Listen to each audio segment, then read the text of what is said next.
রাহমাতাল লিল আলামিনের মার উপরে উইরা গেলে বেয়াদবি হবে।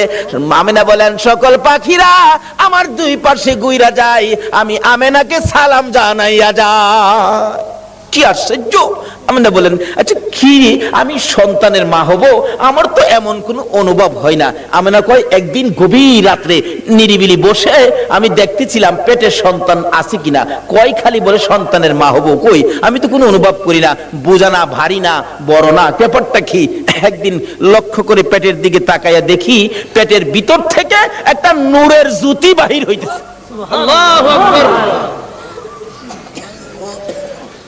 এমন কড়া নূরের জ্যোতি যার দিকে আমি আমেনা চাইয়াই থাকতে পারি না। তখন থেকে মা আমেনা টেনশন করতেছেন, কবে জানি সন্তান ভূমিষ্ঠ হয়, কবে জানি সন্তান আসে, কবে জানি আমার সন্তান দুনিয়ার তার শিবানে। আমি কাকে বলবো?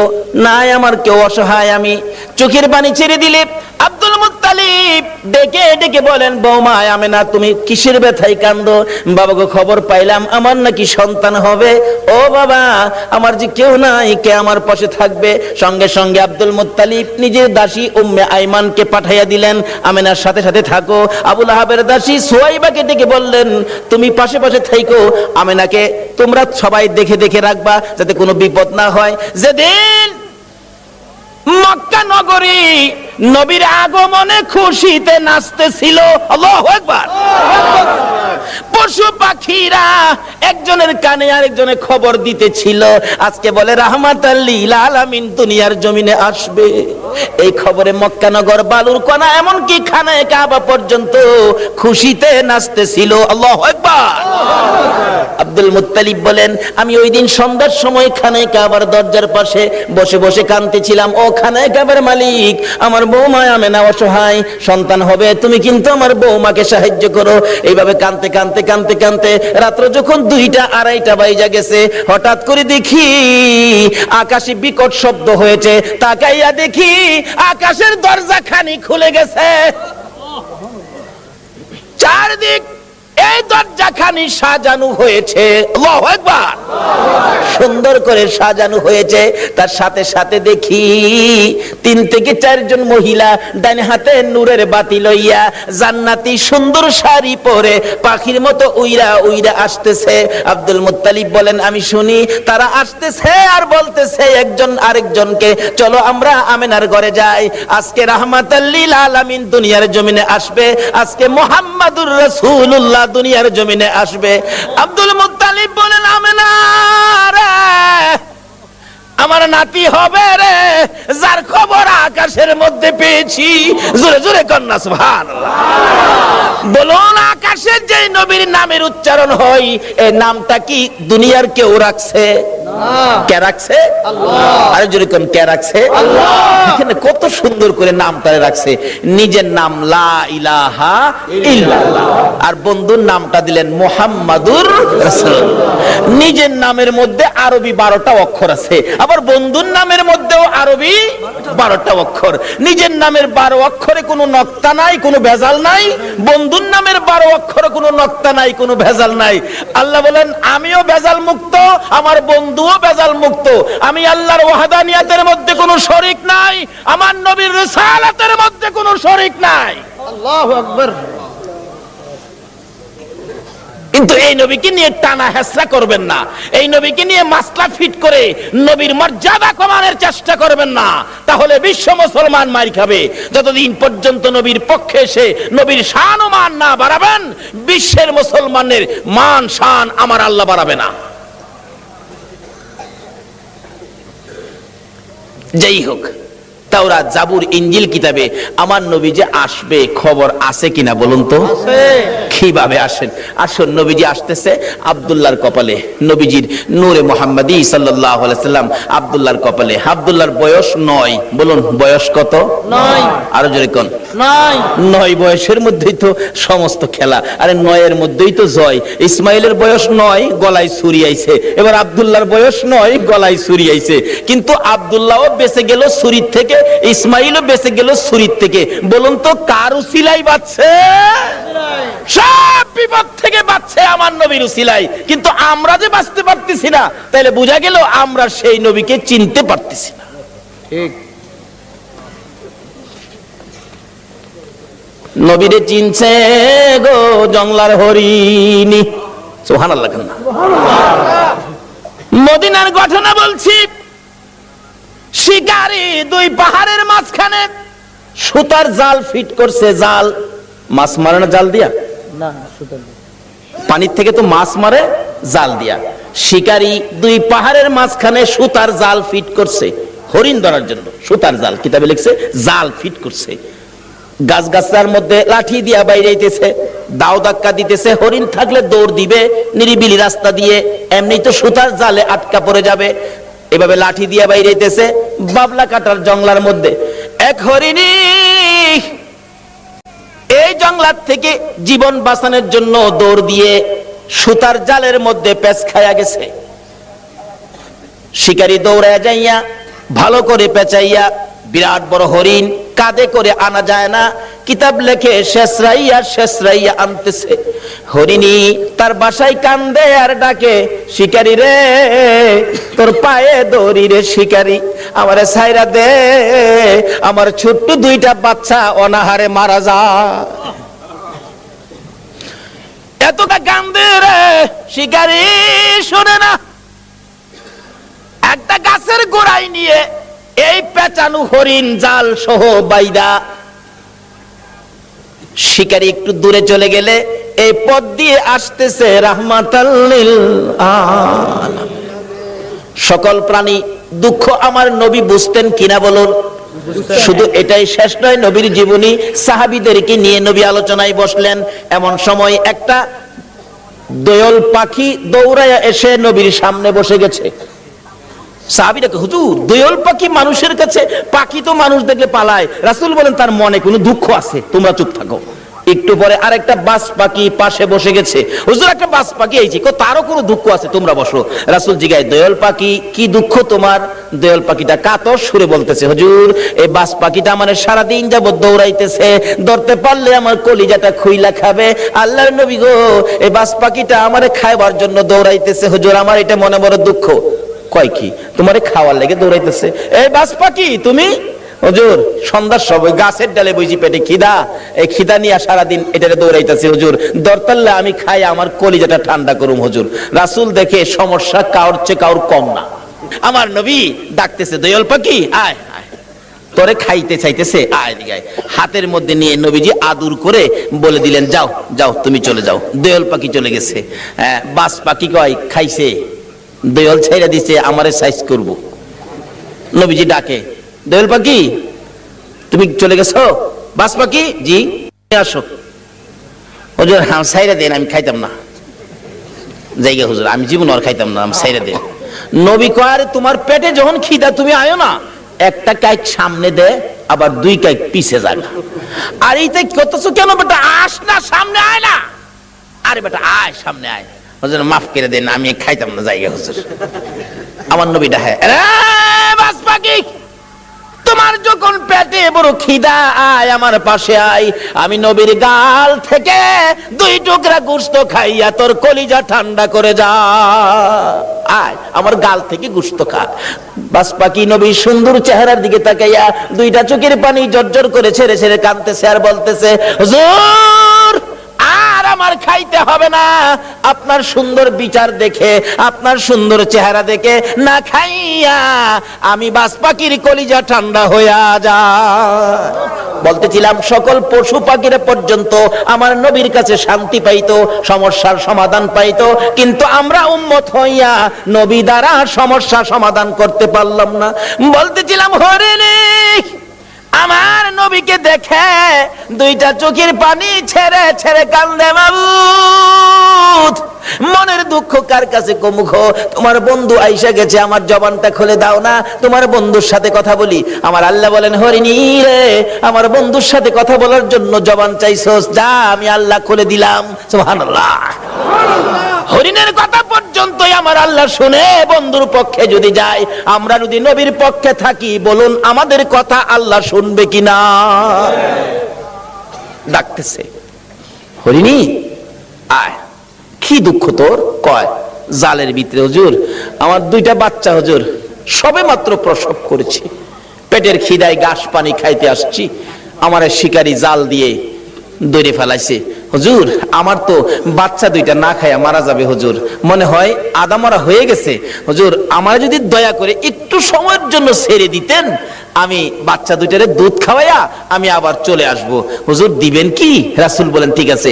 নবীজি জালের পেঁচ খুইলা জালটা নিজের হাতে লইয়া এবার হরিণ দিছে ছাইরা।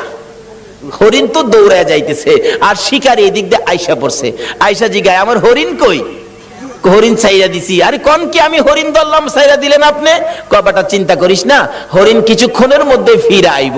শিকারি হাসে, কি আশ্চর্য, ধরতে পাই না হরিণ আবার ছাড়লে ফিরে আইব, এটা কথা কইলেন? আচ্ছা আপনাদের ধারণা কি যেই নবী হরিণ ছাড়ছে হরিণ আইব কিনা? কেন আমরা না চিনলেও হরিণ এই নবীরে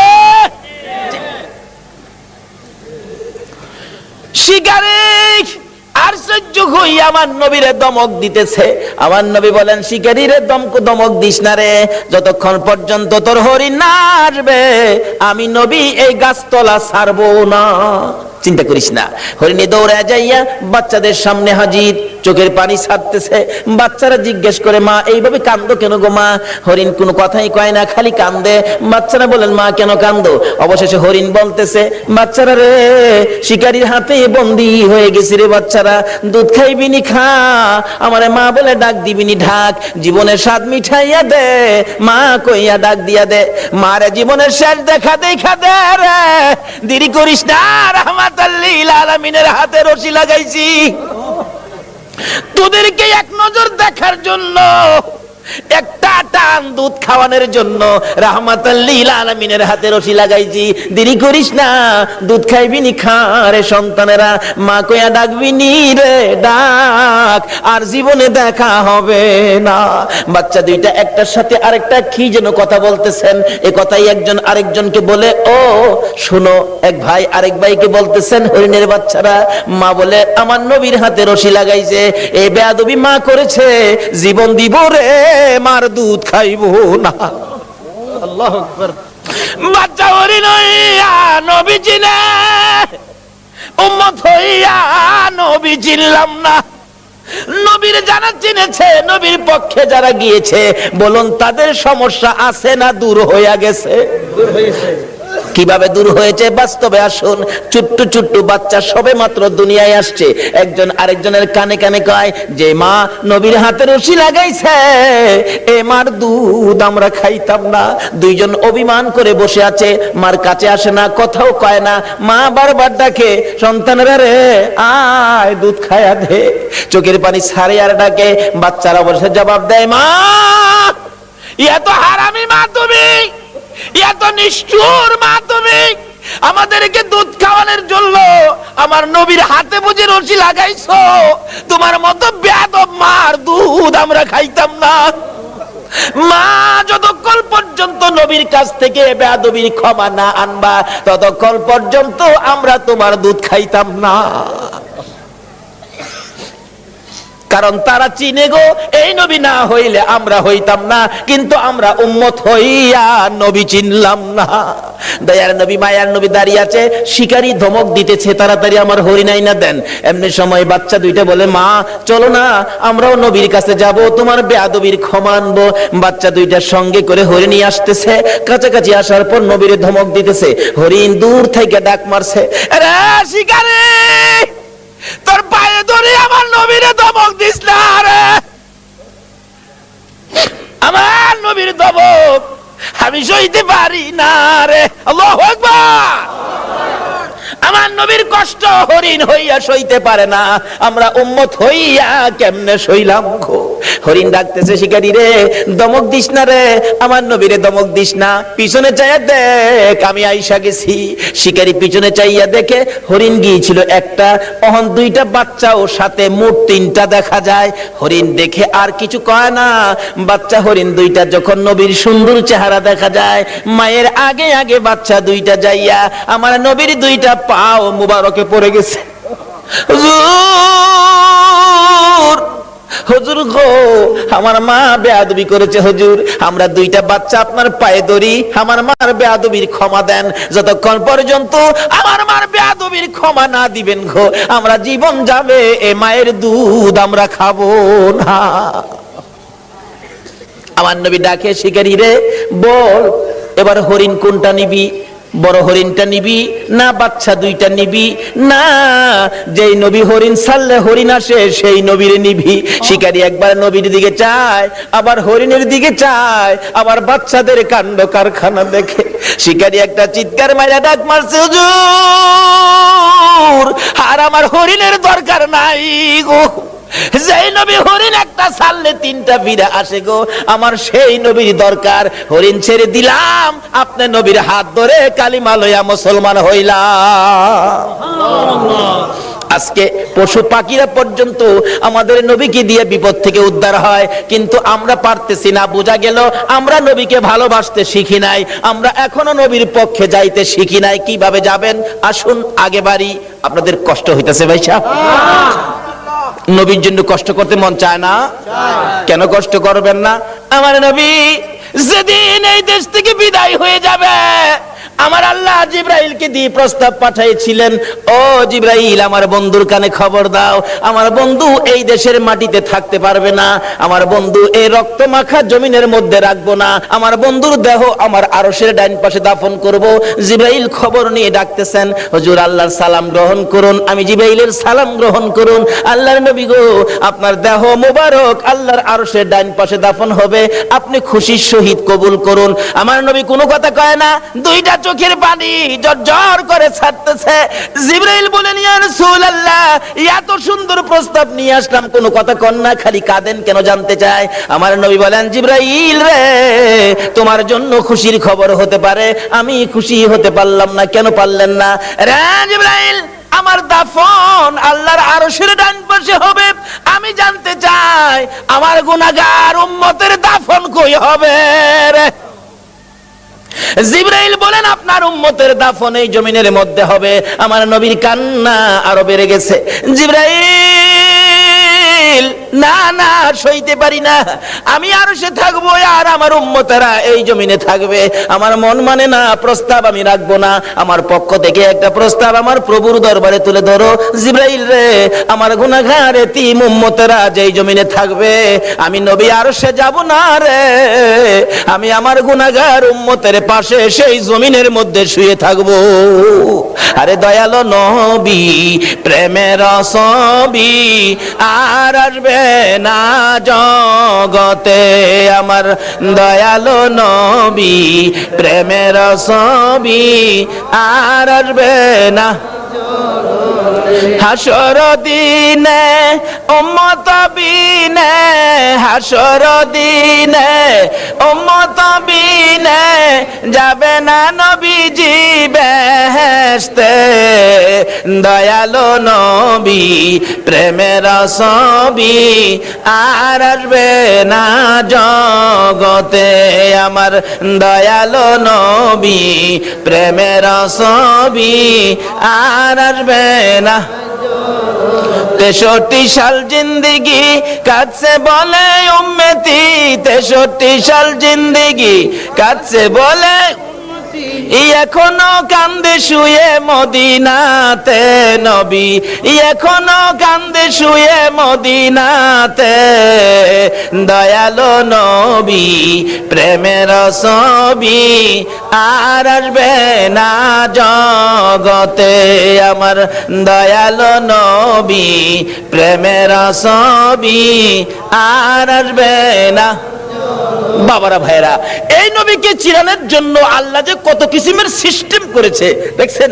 নিজের নাম রাব্বুল আলামিন, বন্ধুর নাম রাহমাতাল লিল আলামিন, নিজের নাম লা ইলাহা ইল্লাল্লাহ, বন্ধুর নাম মুহাম্মাদুর রাসূলুল্লাহ, নিজের নামে 12 অক্ষর, বন্ধুর নামে 12 অক্ষর, নিজের নামে 12 অক্ষরে কোনো নক্তা নাই, বন্ধুর নামের 12 অক্ষরে কোনো নক্তা নাই। আল্লাহকে বন্ধু তোমার নামে 12, আমার নামে 12, রাইতে দিলাম 12, দিনে দিলাম 12, 24 ঘন্টা। বন্ধু গো তোমার আর আমার নাম একত্রিত করে কালিমাটা বানাইলাম। 24 ঘন্টায় যা গুনাহ করছে তোমার উম্মতেরা, 24 অক্ষরের কালিমাটা যদি একবার লাগায়া দেয়, আমি 24 ঘন্টার গুনাহ আমি মাফ করে দিব। এইভাবে সিস্টেম করে আমার আপনার নবীকে বুঝাইতে চায়। এটা আদম নবীকে না, ইব্রাহিম নবীকে না, মুসা নবীকে না, ঈসা নবীকে না, একমাত্র বুঝাইতে চাই নবী মুহাম্মদুর রাসূলুল্লাহ সাল্লাল্লাহু আলাইহি ওয়াসাল্লামকে। এই নবীকে চিনতে পারলে কোনো সমস্যা থাকবে না, সব দূর হয়ে যাবে। আসুন, এই নবীকে চিনবেন কিভাবে? চিনাইতেছে ছোট কাল থেকে, নবী দুনিয়ায় আসে নাই, তার আগের থেকে খবর। তাওরাত, জাবুর, ইনজিল কিতাবে নবীর আগমনের খবর আছে কিনা বলুন তো? নাকি আপনারা দুনিয়াতে আইসে পরে মক্কাবাসী বুট দিয়া নবীরে নবী বানাইছে? আমাদের দেশের কিছু লোকের ধারণা নবীরে বুট দিয়া ওই বানাইছে। কি যে টানা হেসরা! কেউ কেউ নবীরে মাটি দা বানাইছে। গত 2 রাত আগে এক মাহফিলে গেছি, একবারে জোর গলায় কইতাছে, আবার যুক্তি দিতাছে। কয়, শুনেন বাবারা, এক জাতের আলেম বাইরিছে নবীরে নূর কয়। ফেরেশতারা তো নূরের তৈরি, ফেরেশতাদের কোনো প্রস্রাব পায়খানা করে? শ্রোতারা কয় না। নবী যদি নূরের তৈরি হইতো, নবী তো প্রস্রাব পায়খানা করতো না। নবী প্রস্রাব পায়খানা করছে না? আবার জিগায়। শ্রোতারা কয় জি করছে। তাইলে নবী নূর হইছেন করতে? নূরের হইলে তো প্রস্রাব পায়খানা বন্ধ হইতো। কেমনে যুক্তি দিয়ে বুঝা দেন? কোন নবীরে মাটি দা বানাইছে? নাউজুবিল্লাহ কান্না। নবীরে মাটি দা বলে বানাইছে? আমার নবী হযরত জাবের রাদিয়াল্লাহু তাআলা প্রশ্ন করেছিলেন, ইয়া রাসূলুল্লাহ, সৃষ্টি সম্পর্কে কিছু বলুন। রাসূল বলেন, আউয়ালু মা খালাকাল্লাহু নূরি। বলুন, এই হাদিসটা কি কেউ অস্বীকার করতে পারবে? আউয়ালু মা খালাকাল্লাহু নূরি। রাসূল বলেন, জাবের, সর্বপ্রথম তোমার নবীর নূর মুবারককে সৃষ্টি করা হয়েছে। এই কথাটা নবীজি বলছে, তাহলে কথাটা সত্য হবে না মিথ্যা হবে? নবী কইব নূর, আপনি যদি কোন মাটি, তাইলে কথাটা সঠিক হইল? নবীজি খালি নূর এটাই শোনা। হযরত উসমান গনি জিন্নুরাইন কিতাবের মধ্যে উসমান গনির নামটা আসলেই লেখা হয় জিন্নুরাইন, অর্থাৎ উসমান গনি নবীজির 2 মেয়েকে বিবাহ করেছিলেন বিদায় উসমান গনির নামের মধ্যে লকব হলো জিন্নুরাইন, অর্থাৎ 2 নূরের অধিকারী। যেই মৌলবী কয় নবী মাটি, হ্যাঁ নিজেও পড়ছে উসমান গনি জিন্নুরাইন, সন্তানেরা নূর, আর নবী বলে মাটি। এরকম কিছু ধাক্কা ধাক্কি আমাদের বাংলাদেশে আছে কিনা বলুন তো? এই বলে ইসলাম তারে বিশ্ববাজারে ধ্বংস করে দিচ্ছে। আল্লাহ বলছে ইসলাম আমার মনোনীত ধর্ম, নবী বলছে সুন্নি জামাত আমার মনোনীত জামাত, এর বাইরে কোনো জামাত নাই। জোরে কোন সুবহানাল্লাহ। মক্কা নগর যেদিন বর্বর যুগ ছিল, মেয়ে হইলে জীবিত দাফন করত, জীবিত মাটি দিত। আমার নবী দুনিয়াতে আসার পর এই অবস্থা যখন চলতেছিল, নবীজির একজন সাহাবী, যে নাম দাহিয়া কালবি, নিজের হাতে 70 থেকে 72টা কন্যাকে জীবিত দাফন করেছে। 72টা মেয়েকে জীবিত দাফন করেছে। ও মা বোনেরা, তোমাদের শান, তোমাদের মান, তোমাদের ইজ্জত বাড়িয়েছে নবী মুহাম্মদুর রাসূলুল্লাহ। তোমরা তো এই নবীর পক্ষে আসতে রাজি হও না। আসো আগে বাড়তেছি। বলতেছিলাম তোমাদের শান ও মান কিভাবে বাড়াইছে। দাহিয়া কালবি 72টা সন্তান, 72টা মেয়ে আশপরশী সহ দাফন করেছে জীবিত। এখন তার নিজের বাচ্চা হবে, বিবির পেটে বাচ্চা, ব্যবসার উদ্দেশ্যে বাহিরে যাবে। বিবিকে বলে গেছে, বিবি যদি ছেলে হয় রাইখা দিবি সোনার প্যাকেট করে, আর যদি মেয়ে হয় গলা টিপে মারবি, না হয়তো ছুরি দিয়া জব করবি।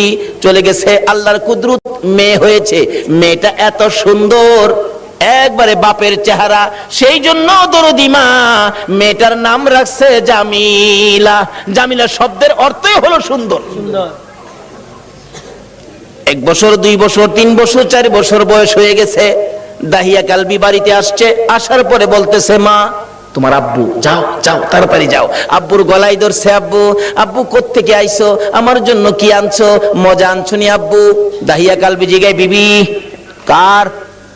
স্বামী গো তোমার। ওই একবার তোমার চেহারা আমি মারতে পারলাম না। ও মা বোনেরা, তোমরা জীবিত দাফন করতো, গলা টিপা মারতো, আর এই নবী আয়া তোমরার দাম কত বাড়াইছে। দাহিয়া কালবি বলেন, বিবি এ কি করলি, আমার গলায় কলঙ্কের হার পরাইলি। বিবি গো, তোমার জামিলাকে গোসল করাইয়া দাও, ভালো কাপড় পরাইয়া দাও, তোমার জামিলাকে লইয়া আমি বেড়াইতে যাব। মা ভাবছে আমার জামিলার প্রতি বুঝি স্বামীর মায়া হয়ে গেছে, সন্তান হিসাবে বুঝি আর মারবে না, মায়া বুঝি হয়েছে। বাবা বাবা ডাক শুনে জামিলাকে গোসল করাইতে গেলে জামিলার মা বলেন, কেন জানি গো, আমি জামিলার মাথায় পানি দিতে পারি না, আমার হাতে পানি উঠে না, আমি জামিলাকে গোসল করাইতে পারি না, আমার মন ভেঙে গেছে, আমি জামিলাকে কাপড় পরাইতে পারি না, আমার কলিজার মধ্যে দাও দাও করে আগুন জ্বলতেছে। বলুন, সন্তানের উপর যদি কোনো বিপদ আসে আগে খবর জানে কে? আর যদি কোন কে জানে? আজকে এই মা কি জিনিস, বাবা কি জিনিস আমরা চিনি না। বলতেছিলাম জামিলার মা কাপড় পরাই, চোখের পানি ছাড়ে। জামিলা জিজ্ঞেস করে, মা আমাকে কাপড় পরাও, তুমি কাঁদো কেন? জামিলার মা বলেন, রে সন্তান, আয় আমার আদুরের মেয়ে, আমি যে তোমার কাপড় পরাই, গোসল করাই, কেন জানি আমার কলিজার মধ্যে আগুন জ্বলতেছে, বুঝি না তোমার বাবা জানি কোন বেড়ানি বেড়া। সঙ্গী করে লিয়ে রওনা হলেন।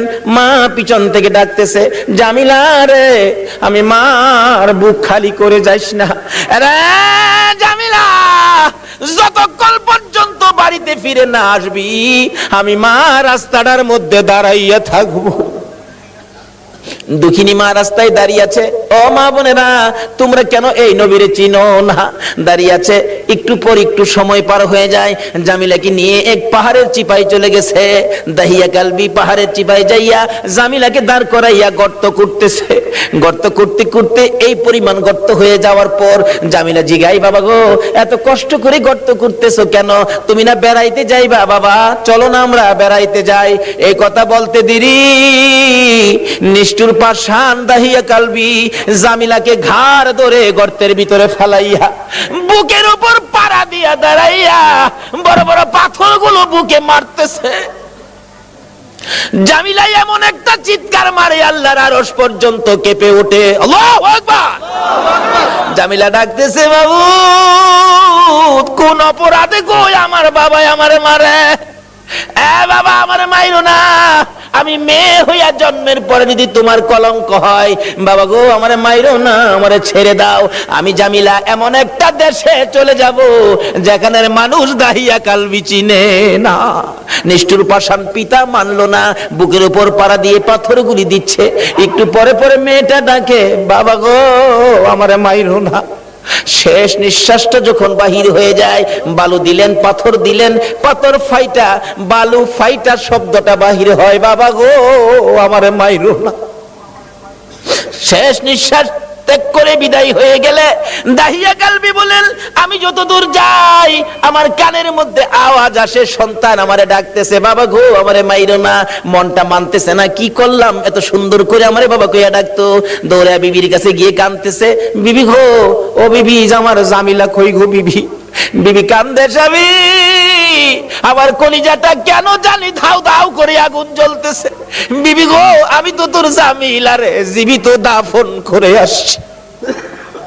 বিবি কান্দে, স্বামী কি করলা? একটা দৌড় মারছে আমার নবীজির দরবারে, ইয়া রাসূলুল্লাহ আমি দাহিয়া কালবি অপরাধী আপনার কাছে আসছি। কি করেছো হুজুর? আমি 70 থেকে 72টা মেয়ে জীবিত কবর দিয়েছি, কিন্তু শেষ মেয়েটা আমার নিজের মেয়েটা ছিল, এত সুন্দর চেহারা ছিল হুজুর, আমার যখন বাবা কইয়া ডাকছে গো, এখন তো আমি ডাক আর বলতে পারি না হুজুর গো, এই অপরাধ কি আমি ক্ষমা পাবো? আমার নবী বলেন, দাহিয়া কালবি রে, আয় আমার পাশে আয়, আমার হাতে হাতটা লাগাইয়া একবার কালিমা শরীফ পাঠ করে দে, আমি তোর পক্ষ থেকে আল্লাহর কাছে ক্ষমা চাবো, আমার আল্লাহ তোরে ক্ষমা করে দিব। আমার নবী ওই দিনের পর ঘোষণা করে দিলেন, আর কোন মেয়ে সন্তান মারা যাবে না, জীবিত কবর দেওয়া যাবে না। যার একটা মেয়ে হবে সে বেহেশতি হবে, যার 2টা মেয়ে হবে সে বেহেশতি হবে, যার 3টা মেয়ে হবে আমি রাসূলের সাথে বেহেশতি হবে। জোরে জোরে কোন সুবহানাল্লাহ। বলুন মেয়ের দাম বাড়াইছে কিনা আমার নবী? এখন মহিলারা এই নবীর পক্ষে আসা দরকার আছে কিনা? ও মা বোনেরা, যদি আমার নবীর পক্ষে আসতে পারো, দেখো না পুরস্কার কি আসে। বলতেছিলাম, নওফেলের মেয়ে মরিয়ম তরবারিটা হাতে লইয়া যুদ্ধের পোশাকটা পরে ঘোড়ার উপর সওয়ার হইয়া ডাক মারছে, একটা চক্কর লাগাইয়া, রে মক্কার যুবতীরা আশায় আমি নওফেলের মেয়ে মরিয়ম ডাক দিলাম। ডাক দেওয়ার সঙ্গে সঙ্গে 200 যুবতী মহিলা নওফেলের মেয়ে মরিয়মের পক্ষে এসে গেছে। সুবহানাল্লাহ। আমার নবীর নূরে মুহাম্মাদের পক্ষে নওফেলের মেয়ে মরিয়ম আগে তরবারি ধরেছে। মহিলারা গো, তোমাদের ভাগ্য ভালো গো, তোমরাই তো আমার নবীর পক্ষে আগে গিয়েছো। এবার তরবারি লইয়া খানে কাবার চারিপাশে দাঁড়ায় গেছে যুবতীরা। আব্দুল মুত্তালিবের পাশে যাইয়া তরবারি উড়াইছে নওফেলের মেয়ে মরিয়ম। রে আব্দুল মুত্তালিব, আব্দুল্লাহর গলায় ছুরি দেওয়া যাবে না। আব্দুল্লাহর গলায় যদি ছুরি দিতে চাও, এই যে দেখো 200 তরবারি তোমার পাশে দাঁড়াইয়া গেছে। আজকে আমি এই মক্কা নগরীতে রক্তের বন্যা বসাইয়া দেব। পারবা না দিতে? একটু পরে গো, আপনাদের মতো যুবকেরা তরবারি লইয়া চারপাশে ঘেরাও করে ফেলেছে। যুবকেরা ডাকতেছে, ও আব্দুল মুত্তালিব, আব্দুল্লাহর গলায় ছুরি দিতে দেব না। আমাদের রক্ত থাকতে আব্দুল্লাহকে জব করতে দেওয়া হবে না।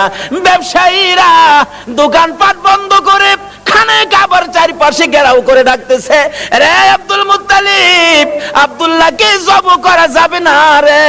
আব্দুল্লাহ মক্কা নগরীর সম্পদ। আব্দুল্লাহর দেখে আমরা ব্যবসায় গেলে ব্যবসায় লস হয় না। আব্দুল্লাহকে দেখে কাজ কামে গেলে কাজ কামে বিপদ হয় না। জোরে জোরে কন্যা সুবহানাল্লাহ। আমার আল্লাহ বলেন, কেন বিপদ হবে আব্দুল্লাহর দেখে গেলে? আব্দুল্লাহর কপালে যে রাহমাতাল লিল আলামিন। কেন বিপদ হবে? মা বোনেরা, তোমার মতো মহিলা ছিল নওফেলের মেয়ে মরিয়ম, নিজের জীবন দিতে রাজি, আমার নবীর বাবার কুরবানি হইতে রাজি না। ডাকতেছে, দেওয়া হবে না। আল্লাহর কুদরত 100 বারের মাথায় টান দিলে আব্দুল্লাহর নাম আসলো না। 100 উটের নাম আসলে নবীজির দাদা আব্দুল মুত্তালিব সঙ্গে সঙ্গে খানায় কাবার সামনে 100 উট কুরবানি করে দিলেন। আদায় হয়ে গেল। এবার বড় হইতে শুরু করলো খাজা আব্দুল্লাহ। 19 বছরে পৌঁছলে নওফেলের মেয়ে মরিয়ম বারবার খালি ডাকে, কি আব্দুল্লাহ রে, তোর পায়ে দড়ি, তোর বাবারে বলিস আমারে নি তোর বউ বানাবো, তোর ঘরে নি তুইলা নিব। ও আব্দুল্লাহ, আমার বাবার কোটি কোটি টাকার সম্পদ, কেউ নাই, আমি মাত্র আছি। আব্দুল্লাহ রে, কথা দিলাম রে, আমার বাবার সকল সম্পদ আমি তোর পায়ের মধ্যে ঢাইলা দিব। আব্দুল্লাহ, তোমার কপালে যা দেখি রে, নবীর আশায় আমি সব ডাইলা দিব। কিন্তু এইভাবে প্রস্তাব খালি আসতেই থাকে। কয়জনের প্রস্তাব শুনবে? অবশেষে লম্বা ঘটনা। মদিনার ছোটকালের বন্ধু ছিলেন ওহাব জোহরি। এবার চলে গেলেন ওহাব জোহরির বাড়িতে। দোস্ত আছো বাড়িতে? তোমার না ছোট্টকালে একটা মেয়ে দেখছিলাম, যে মেয়েটা খুব সুন্দরী, মেয়েটার নাম ছিল আমেনা। মেয়েটা কি বিয়ে দিয়ে দিছো? না, বিয়ে দেই নাই। তাহলে আমার পোলা আব্দুল্লাহ খুব সুন্দর, তোমার মেয়ে আমেনা খুব সুন্দর, চলো আমরা বিয়ের কাজটা শেষ করি। বৃহস্পতিবার দিবাগত রাত্রে মা আমেনা আর খাজা আব্দুল্লাহর সাথে বিবাহ হয়ে যায়। জোরে জোরে কোন সুবহানাল্লাহ। খাজা আব্দুল্লাহ মা আমেনা যেই রাত্রে, জুমার রাত্রে বাসর ঘরের মধ্যে গিয়েছিলেন, আমেনা বলেন, আমি দেখি খাজা আব্দুল্লাহ আমার কপালের মধ্যে চুমা খাইছে। সুবহানাল্লাহ। যখন খাজা আব্দুল্লাহ আমার কপালের মধ্যে চুমা লাগাইতেছে, আমি দেখি আকাশ থেকে একটা নূরের অংশ আমি আমেনার ভিতরে ঢুকছে। আমেনা বলেন, একটা পূর্ণিমার চাঁদ যেন আমার কলিজাটার মধ্যে ঢুকছে। কি দেখলাম আশ্চর্য হয়ে গেলাম। লম্বা ঘটনা সংক্ষেপ করলাম। এবার আব্দুল্লাহ শ্বশুর বাড়ির থেকে বেড়াইয়া আসতেছে। নওফেলের মেয়ে মরিয়ম 2 দিন 3 দিন হয় আব্দুল্লাহরে দেখে না, কলিজা মানে না। হঠাৎ দেখে রাস্তা দিয়ে আসতেছে, দাঁড়িয়ে আছে। আব্দুল্লাহরে দেখা যায়, কিন্তু আগের আব্দুল্লাহ তো না, ব্যাপারটা বুঝি না। বাড়ির কাছাকাছি আসলে ডাইকে আব্দুল্লাহরে ঘরে নিত, আজকে ডাক দেয় না। নওফেলের মেয়ে মরিয়ম ঘরের ভিতরে ঢুকতেছে, 2টা চোখের পানি ছেড়ে দিছে। মাবুদ, মনের আশা বুঝি পুরা হইল না। খাজা আব্দুল্লাহ নিজেই পিছে গিয়া ডাকে, রে মরিয়ম, অন্যদিন আমারে ডাকতা, আজকে কেন আমারে ডাকো না? ব্যাপারটা কি জানতে চাই। এবার চোখের পানিগুলি মুছতেছে আর বলতেছে, আব্দুল্লাহ রে, আজকে তো আগের আব্দুল্লাহ দেখি না। যা দেখে আমি পাগল ছিলাম রে, তারে তো তোর কপালে দেখি না। রে মা বোনেরা, পাগল হও না গো আমার নবীর জন্য। নওফেলের মেয়ে মরিয়ম ঘরের ভিতরে যাইয়া বিছানাটার উপর উপর হইয়া পড়ে পড়ে কাঁদতেছে। আব্দুল্লাহ মাতার পাশে বসে বসে সান্ত্বনা দিচ্ছে। এবার উঠে বসে বললেন, আব্দুল্লাহ সত্য করে কো, তুমি কি বিয়ে করেছো? হ্যাঁ আমি বিয়ে করেছি। কোথায়? মদিনায়। তোমার স্ত্রীর নাম কি? স্ত্রীর নাম আমেনা। একটা চিৎকার মারছে মরিয়ম, আমেনা গো তোমার জীবন ধন্য হইয়া গেছে। আরে আব্দুল্লাহ, আমি যে তোমারে প্রাণে মনে ভালোবাসতাম, সব তোমারে দিতাম বলেছিলাম কেন? আমি আমার বাবার কাছ থেকে তাওরাত, জাবুর, ইনজিল কিতাবের মধ্যে পেয়েছি আখিরি নবী আসবে। নবীর বাবার নাম, মায়ের নাম ছিল, এমনকি তোর কপালের মধ্যে আখিরি নবীর নূরের নিশানা ছিল। আব্দুল্লাহ রে, আমি তো তোকে ভালোবাসি নাই রে আব্দুল্লাহ, আমি আখিরি নবীরে ভালোবাসা চাইছিলাম। সব দিব রে, তোমার বিবি হব রে আব্দুল্লাহ। তোমার বিবি হইয়া আমি রাহমাতাল লিল আলামিনের মা হইব রে। আব্দুল্লাহ কসম খাইলাম রে, রাহমাতাল লিল আলামিনের মা যখন হইতে পারলাম না, আর জীবনে কোনোদিন বিবাহ বসবো না। আমার আল্লাহ বলেন, ও মরিয়ম, আমার বন্ধুর ভালোবাসায় চাইছিলি আমার বন্ধুর মা হইতি, মনে বড় আশা ছিল, হইতে পারলি না। তোর ভালোবাসা টুকুন আমি আল্লাহ কবুল করেছি। জোরে জোরে কন্যা সুবহানাল্লাহ। আরে নবীর প্রেমের পাগল যারা প্রেম খেলা খেলে, বলুন নবীর প্রেমের পাগল যারা, নবীর প্রেমে ওয়াস করনি দন্ত দেয় ফেলে, নবীর প্রেমে ওয়াস করনি দন্ত দেয় ফেলে, নবীর প্রেমের পাগল যারা প্রেম খেলা খেলে। হাইরে নবীর প্রেমের পাগল যারা, হানজালা পাগল ছিল নবীর প্রেমে জীবন দিল, হানজালা পাগল ছিল নবীর প্রেমে জীবন দিল। গোসল করাইলো তারে ফেরেশতার দলে, গোসল করাইলো তারে ফেরেশতার দলে। নবীর প্রেমের পাগল যারা প্রেম খেলা খেলে, হাইরে নবীর প্রেমের পাগল যারা। বলতেছিলাম দয়ার নবী, মায়ার নবীর প্রেম আর ভালোবাসায় কসম খাইলেন জীবনে আর কোনোদিন বিবাহ বসবে না। হাসরের জমিন যেদিন কায়েম হবে, ওই মরিয়মের আমার নবীর প্রতি ভালোবাসার পুরস্কার দিবেন আমার আল্লাহ। যদিও কালিমা পড়ে নাই, যদিও এই যুগে আসে নাই, যদিও মরিয়ম মুসলমান হইতে পারে নাই, শুধু ছিল গো আমার নবীর ভালোবাসা। আল্লাহু আকবার। কালিমাও পড়ে নাই, নামাজও পড়ে নাই, মুসলমানও হয় নাই, তারপরও আমার আল্লাহ সিস্টেম করেছে বন্ধুর ভালোবাসার পুরস্কার দেওয়ার জন্য। কিভাবে দিবে? হাসরের দিন বিচারের কোর্ট বসে আমার আল্লাহ ডাকবেন, ফেরেশতারা রে আমার মরিয়ম কই, মরিয়মকে জান্নাতে নিয়ে যাও, মরিয়মকে জান্নাতে নিয়ে যাও। তখন ডাক দিবেন ফেরেশতারা, মরিয়মকে, মরিয়মকে জান্নাতি ঘোষণা দেওয়া হয়েছে। হাসরের ময়দানে কোটি কোটি মরিয়ম আয়েশা জড়ো হবে। ফেরেশতারা পড়বে বিপাকে, হারি কয় কি আল্লাহ আপনি কোন মরিয়মের কথা কইছেন? এখানে তো কোটি কোটি মরিয়ম হাজির হয়ে গেছে। আল্লাহ বলবেন, আরে না এই মরিয়ম না তো, ঈসা নবীর মা মরিয়ম কই দেখ। ঈসা নবীর মা মরিয়মকে ডেকে আনবেন। ঈসা নবীর মা কই? আমি। আপনি জান্নাতি হবেন, যান আপনি জান্নাতে যান। অন্য মরিয়ম নামের মহিলারা এবার চোখের পানিগুলি ছাড়তে থাকবে, ঠোঁট দুইটা ভাঙতে থাকবে, চেহারাটা কালো হয়ে যাবে। আমার আল্লাহ বলবেন, রে ফেরেশতারা মরিয়ম নামের মহিলাদের মনটা খারাপ হয়ে গেছে, যা আমি আজকে ঈমান বুঝি না, নামাজ বুঝি না, রোজা বুঝি না, কালিমা বুঝি না, এ মরিয়ম নামের যত মহিলা আছে বলুন নওফেলের মেয়ে মরিয়ম পড়ছে কিনা?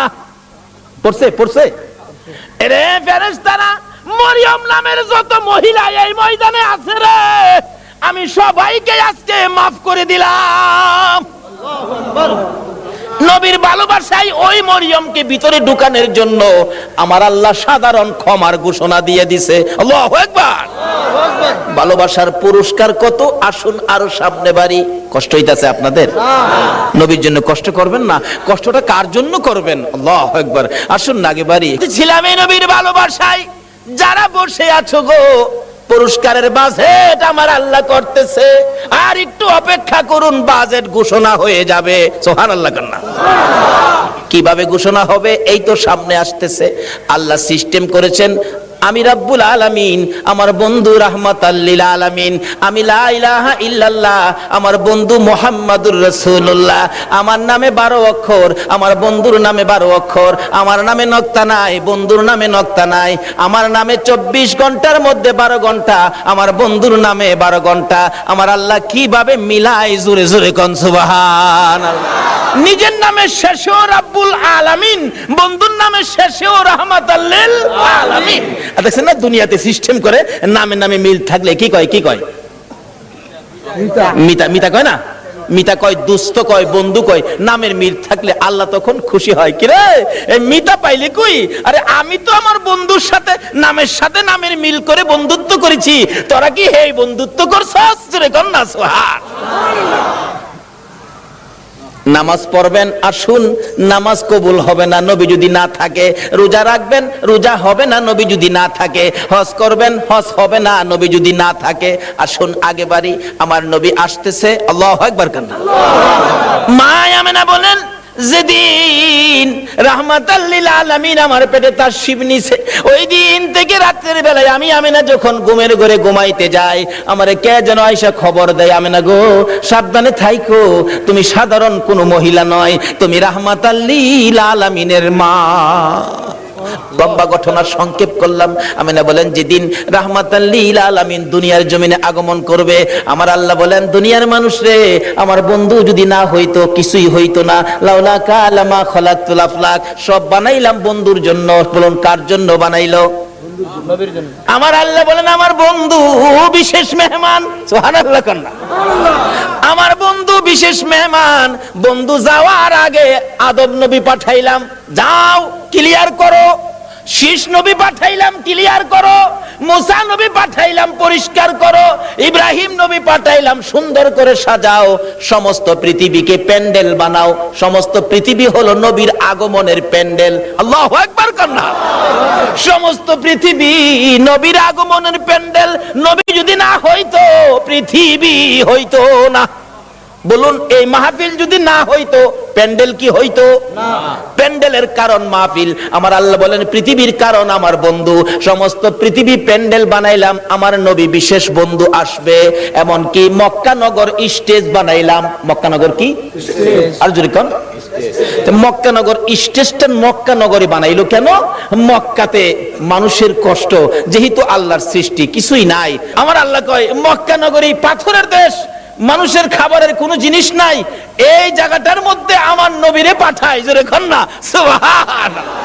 নবী যখন এই জায়গার মানুষের দুঃখ দুর্দশা দেখে আমার কাছে আবদার করবে, আমি আল্লাহ নবীর আবদারে সব বাজেট দিয়ে দিব। বলুন তো নবীর বরকতে মক্কা মদিনায় যে বাজেট আমার আল্লাহ দিয়েছে, পৃথিবীর কোন দেশে এই বাজেট আছে?